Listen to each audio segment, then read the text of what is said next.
सिर्फ और सिर्फ ये है कि आप जो सुनने के लिए आते हैं, अभी भी कुछ लोग पीछे देख रहे हैं, मुझे बड़ा ताज्जुब होता है, पता नहीं क्या वजह है कि आज अच्छी बातें लोगों के दिल पर असर होती नहीं।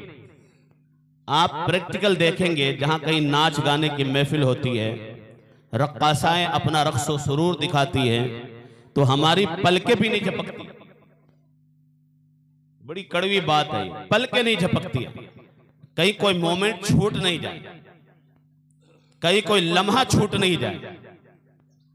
और पलक तो झपकना दूर की बात है, खड़े होकर के उनको दाद भी देते, दादो तहसीन से नवाजा जाता है, नोट लुटाए जाते हैं।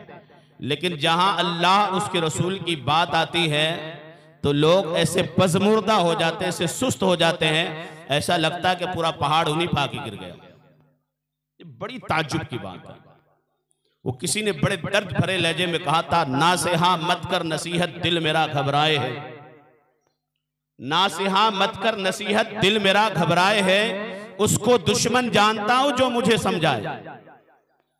आज इस दौर के अंदर अगर किसी आलिम की जबान से कड़वी बात निकल गई तो यहां से निकल करके 4 कदम आगे जाएंगे, मौलाना को यह बात नहीं कहनी चाहिए, तो तू जो करे सब जायज। और शरीयत के दायरे में आलिम अगर कड़वी बात कह दे तो वो भी जायज नहीं होती। ये बड़ा एक अजीब अलमिया हमारा और आपका है।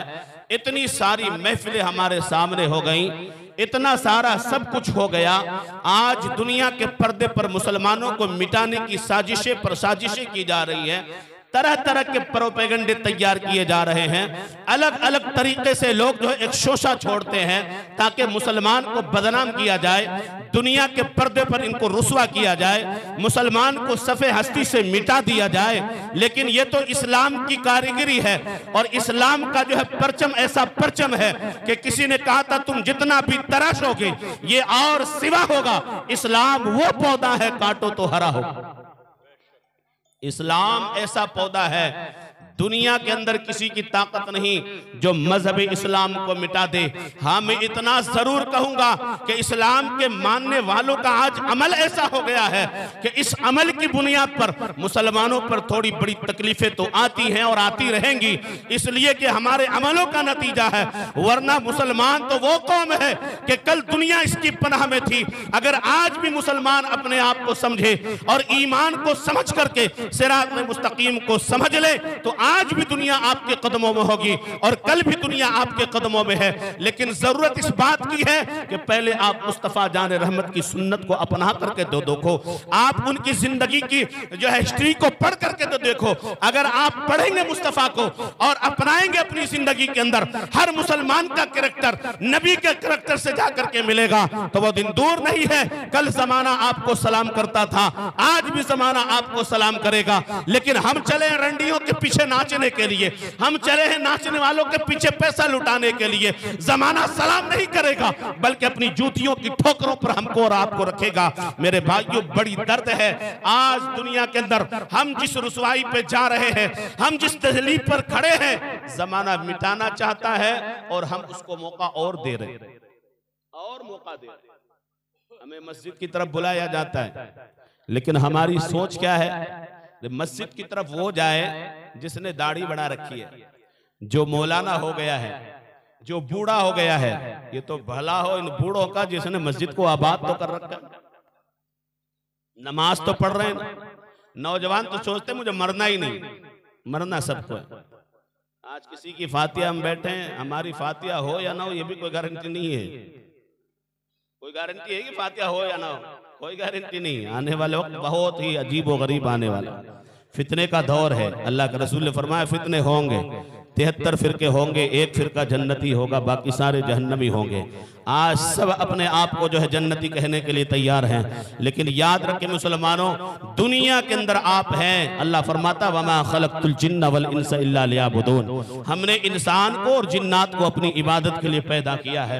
बेशक आप दुनिया कमाओ। मैंने खुतबे के बाद जो आयत पढ़ी है, अल्लाह फरमाता फ़इज़ा क़ुदियतिस सलात फ़ंतशिरू फ़िल अर्द वब्तगू मिन फ़ज़लिल्लाह, कि जब तुम अल्लाह के फर्ज को अदा कर लो, जमीन के चप्पे चप्पे पर फैल जाओ, अपनी रिस्क को तलाश करो, जब अल्लाह का नाम लेकर के रिस्क को तलाश करोगे, अल्लाह ताला तुम्हें रिस्क भी अता फरमाएगा और उस रिस्क में बरकतें भी अता फरमाएगा। मतलब कहने का यह है कि आपको दुनिया तो इकट्ठा करना है, लेकिन पहले अपने रब की बारगाह में हाजिरी देनी। ये तरीका है कुरान का, ये तरीका है इस्लाम का। आप दुनिया कमाइए हलाल तरीके से, दुनिया के चप्पे चप्पे में फैलिए, अपनी रिस्क को तलाश कीजिए, लेकिन तलाश किस तरीके से करना है? पहले फजर की नमाज आपको जमात के साथ क्या करना है? नहीं, कुछ लोगों को नहीं पढ़ना। सही बात है। आपने अजान सुनी? अजान सुनी है क्या? सबने सुनी ना भाई? तो कुछ लोगों का सर हिल रहा, बाकी वालों का नहीं हिल रहा। कुछ लोग तो इसलिए ही बैठते हैं कि हमें तो मौलवी की बात पे हाँ करना ही नहीं। अब मेरे भाइयों, आलिम जो होता ना, आलिम, ये उलमा बैठे, आप पूछो, हदीस पाक गालिबन अल उलमा वरसतुल अंबिया, उलमा जो हैं ये नबियों के वारिस हैं, नबियों के वारिस। अच्छा, ये वारिस कैसे? बाप मरता है तो दौलत छोड़ता है, छोड़ता है कि नहीं छोड़ता है? जायदाद छोड़ता है, बैंक बैलेंस छोड़ता है। तो अब उसके जो वारिस हैं वो आपस में बांटते हैं, विरासत बढ़ती है आपस में। किसके बीच में? औलाद के बीच में। बढ़ती कि नहीं बढ़ती? नहीं बढ़ती है क्या? चार होगी तो चारों के लिए बराबर बटेंगी, और बढ़ती भी हैं, बांटे भी जाते हैं। लेकिन यहां फरमाया गया अल उलमा वरसतुल अंबिया, उलमा नबियों के वारिस। तो क्या अल्लाह के रसूल ने दौलत छोड़ी? छोड़िए कि दौलत?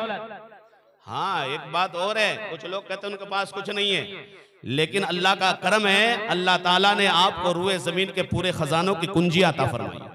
ये मैं नहीं कह रहा हूं, बुखारी की हदीस है। अल्लाह के रसूल फरमाते, आयशा अगर मैं चाहूं तो सोने चांदी के पहाड़ मेरे साथ चले, लेकिन मैंने पसंद दौलत की कोई कमी नहीं थी, जो भी आया खाली हाथ लौटाया नहीं गया। अल्लाह ने आपको इतना दिया था कि एक सहाबी का कौल है कि जब अल्लाह के रसूल देते हैं तो वो दोबारा मांगने के लायक रहता ही नहीं, इतना नवाजते। यानी कमी कुछ भी नहीं है, भली उनका हाथ खाली है, टूटी हुई चटाई पर जिंदगी बसर करते हैं, चाहे वो जिस तरीके की जिंदगी गुजारे उनको इख्तियार है। लेकिन जब कोई साइल चला गया मांगने के लिए, हमारी तरफ 5 रुपया देकर के नहीं भगा दिया, या ये नहीं कह दिया अभी पापा सो रहे हैं बाद में आने, ये नहीं कहा, बल्कि इतना दिया कि लेने वाले का ये कौल है कि अल्लाह के महबूब जब देते हैं तो इतना देते हैं कि मांगने वाला दोबारा मांगने के लायक रहता ही नहीं। इतना नवाजते, इतना नवाजते। ये अल्लाह के रसूल की अता है, ये अल्लाह के महबूब की अता है। अब कुछ लोग कहते नहीं है उनके पास कुछ, वो उनका अकीदा वो जाने।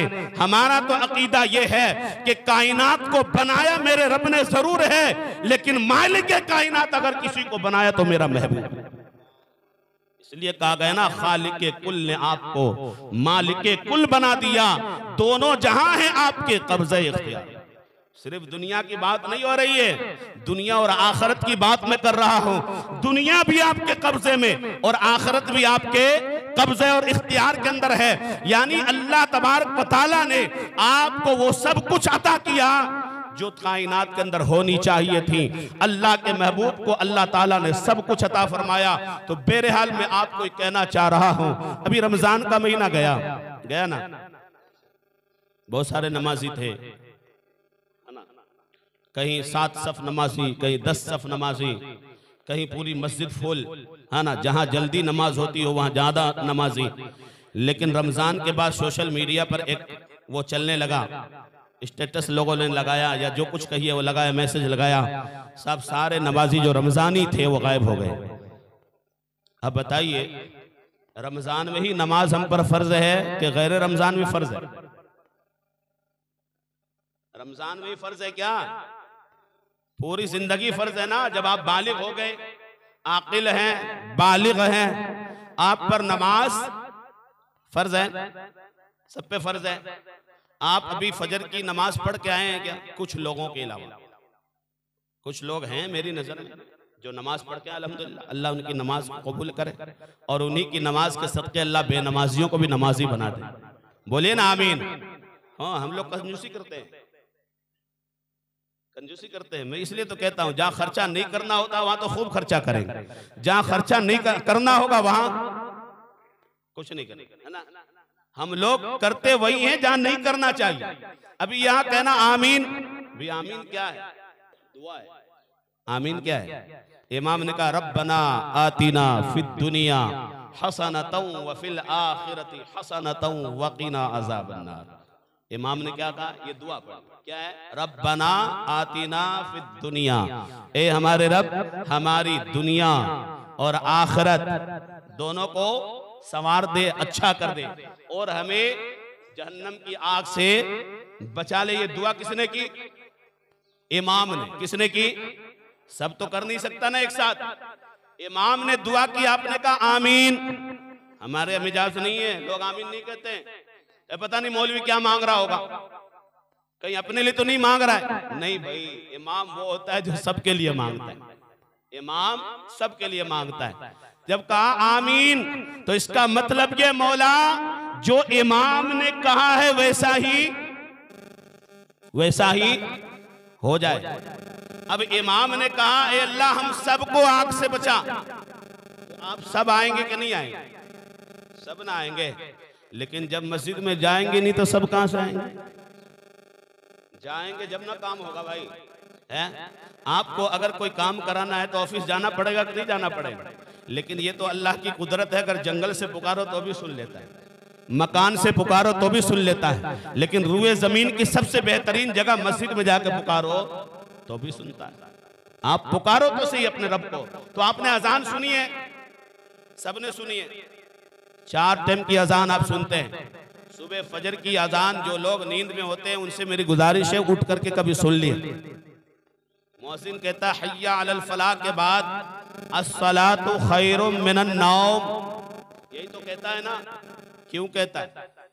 अगर ये जुमला नहीं कहे तो भी अजान हो जाएगी, अजान हो जाएगी। लेकिन फजर की अजान के अंदर इस जुमले को बढ़ाना इस्लाम की अगर ये निशानी क्यों है, इस्लाम ने हमें इस तरफ क्यों राग़िब किया कि जब फजर की अजान हो तो इस जुमले को बढ़ाया जाए, इसकी वजह क्या है? पुकारा एक को तो नहीं जाता है, अजान के जरिए सबको बुलाया जाता है ना। अजान होती किस लिए? इसलिए तो होती है लोगों को इकट्ठा किया जाए, लोगों को इकट्ठा किया जाए। पहले का दौर था, शुरू में जब अजान नहीं हुई थी तो लोग वो डफ बजाते थे या आवाज बुलंद करते थे या सायरन छोड़ते थे, जो भी उनका तरीका था लोगों को इकट्ठा करने का। लेकिन मजहब इस्लाम को तो अच्छा तरीका पसंद था ना, अच्छा तरीका पसंद था। तो एक सहाबी ने ख्वाब में देखा ये जुमला जो अजान के आज जुमले हैं, उन्होंने ख्वाब में देखा, अल्लाह के रसूल को जाकर के बताया। सहाबी का नाम मेरे ज़हन में नहीं आ रहा है, गालिबन हजरत अब्दुल्ला इब्न उमर या अब कोई और है। तो उन्होंने जाके अल्लाह के रसूल को बताया। अल्लाह के रसूल ने हजरत बिलाल को उस जुमले को सिखवाया और बिलाल ने फिर अजान दी। तो इसका मतलब ये है कि अजान लोगों को इकट्ठा करने के लिए, ईमान वालों को इकट्ठा करने के लिए। अब अजान तो ईमान वालों के लिए होती है। कुछ तो बेचारे उठ के चले जाते और कुछ ख्वाब गफलत में आराम से सोए रहते हैं। इस तर्जुमे को गौर कीजिए। अल्लाह का मुनादी कहता अस्सलातु खैरुम मिनन नौम, नमाज तेरी नींद से बेहतर, नमाज तेरी नींद से बेहतर। लेकिन आज हमारा और आपका तरीका क्या है? थोड़े सुनो। अच्छा क्यों सोते हैं मालूम आपको? शैतान धमकी देते, अभी सो जा, सुबह का वक्त है, बड़ा सुहाना वक्त है।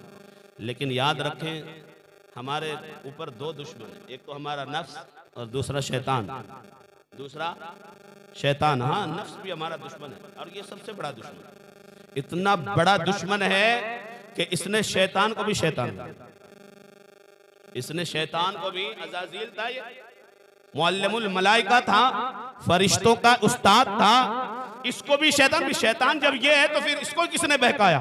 तो इसका मतलब है कि इसको नफ्स ने बहकाया, नफ्स ने।